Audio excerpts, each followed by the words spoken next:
इस कहानी की शुरुआत में हमें एलिशिया नाम की एक लड़की को दिखाया जाता है जो अपनी माँ को पेट्रोल डालकर जला देती है। फिर हमें 6 साल बाद का सीन दिखाया जाता है जहाँ पर एक यूनिवर्सिटी में कुछ स्टूडेंट्स कहानी की मेन कैरेक्टर एंजेला के साथ एक बुक क्लब चलाते हैं जहाँ पर वो विभिन्न प्रकार के बुक्स को रिव्यू किया करते हैं। एंजेला का बॉयफ्रेंड नैंडो उस क्लब में एक नए मेंबर के तौर पर जुड़ता है जिससे सेबास का कुछ बातों को लेकर बहस होने लगता है। फिर राय नैंडो को एक किलर क्लाउन नाम का इंस्टा पेज से इंट्रोड्यूस करवाता है जो कि बहुत ज्यादा भयानक होता है। क्लब से निकलने के बाद सेबास एंजेला को लिटरेचर के एक बहुत अच्छे प्रोफेसर क्रुजाडो के बारे में बताता है क्योंकि एंजेला एक राइटर बनना चाहती है। घर आकर एंजेला प्रोफेसर क्रुजाडो को एक नोवेल के बारे में मेल करने के बारे में सोचती है लेकिन वो नहीं कर पाती। फिर वो इंटरनेट पे कॉलरोफोबिया के बारे में सर्च करती है। कॉलरोफोबिया उसे कहते हैं जब आप किसी क्लाउन को देख के इतना ज्यादा डर जाते हो जिसकी कोई हद नहीं। एंजेला इंटरनेट पे क्लाउन के डिस्टर्बिंग वीडियो देखकर बहुत ज्यादा डर जाती है। फिर हमें यूनिवर्सिटी की सीन दिखाया जाता है जहाँ पर प्रोफेसर क्रुजाडो स्टूडेंट्स को लिटरेचर के बारे में पढ़ा रहे होते हैं। क्लास के छुट्टी के बाद प्रोफेसर एंजेला को अपने ऑफिस में बुलाते हैं जहाँ पर वो एंजेला के साथ जबरदस्ती करने की कोशिश करते हैं। एंजेला उसकी विरोध करती है जबकि प्रोफेसर का कहना होता है एंजेला ने खुद ये सब करने के लिए मेल किया था। क्रुजाडो एंजेला को डरा धमका कर वहाँ से भेज देता है ताकि वो इसके बारे में किसी को ना बताए। लेकिन ये घटना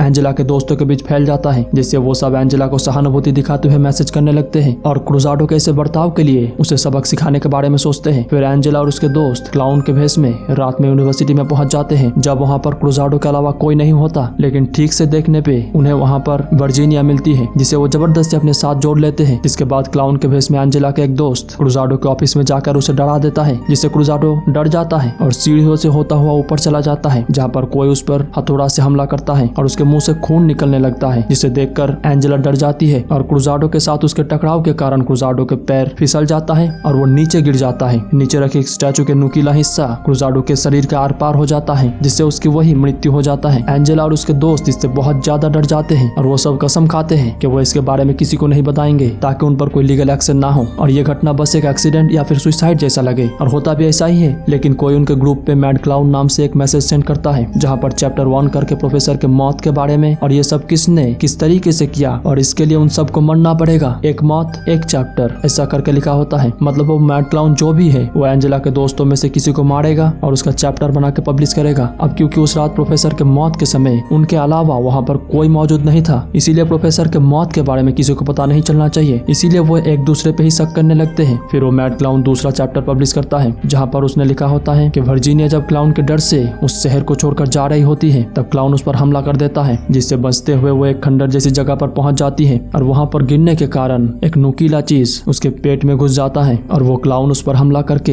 एक नुकीला हथियार उसके मुंह के आर पार कर देता है जिससे वर्जीनिया की वही मृत्यु हो जाता है। लेकिन ये सब बनने के बाद जब सेबास और एंजेला वहाँ पर पहुंचते हैं तो ना ही वहाँ पर वर्जीनिया की लाश होती है और ना ही जमीन पर खून। लेकिन एंजेला नोटिस करती है कि दीवार पर टू बी कंटिन्यू लिखा हुआ होता है, मतलब अभी क्लाउन की कहानी खत्म नहीं हुई है, अब एंजेला के दोस्तों में से किसी और की बारी है। जिसके बाद हम देखते हैं एवा अपनी थोड़ी सी दिमाग लगाती है और अपने दोस्तों को बताती है कि वो किलर क्लाउन जो भी है वो उनकी यूनिवर्सिटी से ही है। अब क्योंकि वो क्लाउन किसी हॉरर बुक में लिखी कहानी जैसे लोगों को मार रहा होता है तो उस क्लाउन ने जरूर लाइब्रेरी से ऐसी हॉरर बुक लिया होगा, इसीलिए एवा ऐसी बुक्स लेने वालों की लिस्ट निकालती है। एंड गेस व्हाट, उस लिस्ट में एंजेला के सारे दोस्तों के नाम लिखा हुआ होता है जिनमें से एवा खुद भी एक होती है। जिसके बाद एंजेला लाइब्रेरी में चली जाती है जहाँ पर वो क्लाउन उससे मैसेज करके बताता है कि वो उसे देख रहा है, जिससे एंजेला उसे मिडिल फिंगर दिखाकर चिढ़ाती है। लेकिन अचानक वो क्लाउन उसके सामने आ जाता है जिससे एंजेला डर जाती है और भागने लगती है और उसकी बॉयफ्रेंड नैंडो से जाके टकराती है। फिर वो क्लाउन का मास्क नैंडो के पास गिरता है जिससे एंजेला डर जाती है और नैंडो को ही एंजेला और उसके सारे दोस्त क्लाउन समझने लगते हैं। जिसके बाद नाइट क्लब में राय और नैंडो के बीच कुछ बातों को लेकर बहस हो जाता है। फिर हम देखते हैं उस क्लाउन ने तीसरा चैप्टर पब्लिश किया है जहाँ पर उसने राय के बारे में लिखा होता है। वो क्लाउन लिखता है कि उसने राय को मारकर एक पुरानी स्विमिंग पूल पर ले जाकर जला दिया है। लेकिन जब एंजेला और उसके दोस्त वहाँ पहुँचते हैं तो वहाँ पर राय का कोई नामो निशान तक नहीं होता। राय की गर्लफ्रेंड बताती है कि नैंडो से झगड़ा करने के बाद से ही राय गायब है, मतलब कोई एंजेला के दोस्तों को मार तो रहा है लेकिन उनके सबूत नहीं छोड़ रहा। अब कोई किलर इतना थोड़ी पागल होता है। कॉल्डो सोशल मीडिया के जरिए इन सब घटनाओं के बारे में बताता है कि कैसे कोई क्लाउन के भेष में प्रोफेसर के मौत से जुड़ी उन दोस्तों को मार रहा है और पब्लिक उन दोस्तों में से किसको पहले मारना चाहिए इसके लिए वोट करने के लिए बोलता है ताकि वो किलर क्लाउन उन दोस्तों को पब्लिक के वोट के हिसाब से मारे। लोग हीरोइन मतलब एंजेला को वोट कर देते हैं जिससे एंजेला का बॉयफ्रेंड नैंडो वखला जाता है और कॉल्डो को उल्टा सीधा बोलने लगता है। फिर हम एंजेला को सेबास के साथ देखते हैं जहाँ पर सेबास एंजेला को एलिशिया के बारे में बताता है और एंजेला एलिशिया के नाम सुनते ही एलिशिया से जुड़ी एक कहानी सेबास को बताती है और तब हमें पता चलता है एंजेला एलिशिया से एक ऑनलाइन वेब पेज पर मिली थी जिसके बाद उन दोनों में दोस्ती हो गई। एलिशिया एंजेला को बताती है कि उसकी माँ लिटरेचर ना पढ़ने के लिए उसके ऊपर अत्याचार करती है। अब क्योंकि एंजेला को एक बड़ा राइटर बनना था और उसके दिमाग में ऐसी कोई आइडिया नहीं थी, इसीलिए उसने एलिशिया की जिंदगी की असली कहानी को the girl from carry on के नाम से पब्लिश कर देती है, जिसके बारे में एलिशिया को पता चल जाता है। जिसके बाद डिप्रेशन के कारण वो अपनी माँ को जला देती है और खुद भी जल जाती है, ऐसा एंजेला का मानना होता है। एलिशिया के मौत के जिम्मेदार एंजेला अपने आप को मान रही होती है, जिससे सेबास उसे सहानुभूति दिखाते हुए अपनी प्यार का इजहार करता है। इसके बाद उन दोनों के बीच संभोग होता है। वहाँ हम देखते हैं किलर क्लाउन नैंडो को एंजेला का झांसा देकर एक लोकेशन पर बुलाता है, जहाँ पर पहुंचते ही क्लाउन उस पर हमला कर देता है। फिर वो क्लाउन चैप्टर 4 पब्लिश करता है, जहाँ पर एंजेला के बॉयफ्रेंड नैंडो को मारने के बारे में लिखा हुआ होता है, लेकिन क्लाउन ने उसे मारा नहीं होता, उसे बेहोश करके वही रख देता है। एंजेला को इसके बारे में पता चलते ही नैंडो से मिलने के लिए अस्पताल चली आती है। जिसके बाद हम देखते हैं कॉल्डो बताता है कि वो क्लाउन जिसने ये सब मौत की कहानियां लिखी है, जिसकी वो बुक साइनिंग करने वाला है एक बुक फेयर में। कॉल्डो अपने फॉलोअर्स को क्लाउन के भेष में जाने के लिए बोलता है। फिर हम उस बुक फेयर को देखते हैं, जहाँ पर बहुत से लोग उस क्लाउन के भेष में आए होते हैं। किलर क्लाउन उस जगह की एक लाइव वीडियो चलाता है, जिससे एंजेला और उसके दोस्त उस क्लाउन के भेष में आए हुए लोगों को जिनके हाथों में फोन है उन पे शक करने लगते हैं। संदेह के चलते सारा गुस्से में एक लड़की की फोन तोड़ देती है, जिससे पुलिस उसका पीछा करने लगते हैं। पुलिस से भागते हुए सारा एक गार्डन में चली जाती है, जहाँ पर वो किलर क्लाउन भी होता है। वो सारा का पीछा करते हुए लाइव वीडियो चलाता है, जिसे देखकर एंजेला भी वहाँ पहुंच जाती है। वो किलर एंजेला के सामने ही सारा को मार देता है। फिर हम देखते हैं उस किलर क्लाउन ने कॉल्डो की गला काट दिया है, जिसे देखकर एंजेला वही बेहोश हो जाती है। जब उसे होश आता है, उसे पता चलता है कि सेबास को यूनिवर्सिटी के अंदर उस क्लाउन ने बांध कर रखा है, जिसे बचाने के लिए एंजेला हथौड़ा उठाकर उसी तरफ बढ़ चलती है। जहाँ पहुंचने के बाद वो देखती है कि उस क्लाउन ने एवा को लहूलुहान कर दिया है और एवा की वही मृत्यु हो जाती है। सेबास को चेयर से बांध कर रखा हुआ होता है, जिसे एंजेला खोलने लगती है। नैंडो भी वहाँ पहुंच जाता है, जिससे सेबास नैंडो को क्लाउन साबित करने की कोशिश करता है और एंजेला को नैंडो को मारने के लिए भड़काता है। फिर सेबास खुद ही बंधे होने के बावजूद चेयर से उठकर चला आता है और एंजेला के हाथ से हथौड़ा लेकर नैंडो पर हमला कर देता है। और तब हमें क्लाउन की असली कहानी के बारे में पता चलता है। दरअसल एलिशिया सेबास की गर्लफ्रेंड थी, जो एंजेला के उस नोवेल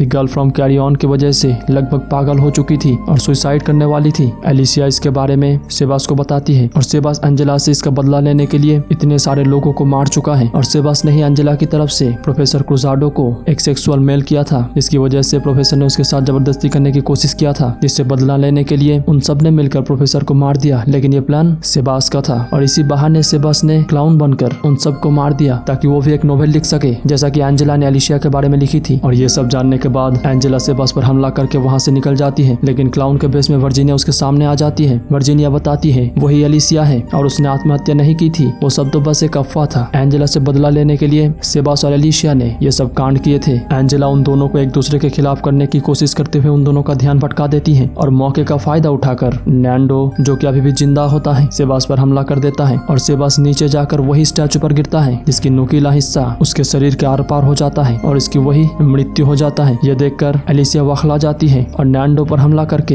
एंजेला के पीछे चली जाती है। एंजेला एक जगह फ्लेमेबल लिक्विड की पाइप चालू करके छुप जाती है और जैसे ही एलिशिया वहां पहुंचती है, एंजेला इलेक्ट्रिकल स्पार्क्स की मदद से वहां आग लगा देती है, जिससे एलिशिया जल जाती है। जिसके बाद हमें 1 साल बाद का सीन दिखाया जाता है, जहाँ पर एक यूनिवर्सिटी में एंजेला और नैंडो एक साथ लिटरेचर की पढ़ाई कर रहे होते हैं। छुट्टी के बाद एंजेला कुछ काम की वजह से वही रुक जाती है और नैंडो वहां से चला जाता है। जिसके बाद हम देखते हैं यूनिवर्सिटी पूरी तरीके से खाली हो चुका है और एलिशिया क्लाउन के भेष में एंजेला पर अटैक कर देती है और इसी अनसुलझी कहानी के साथ ये कहानी खत्म हो जाता है। उम्मीद करते हैं ये कहानी आपको पसंद आई होगी।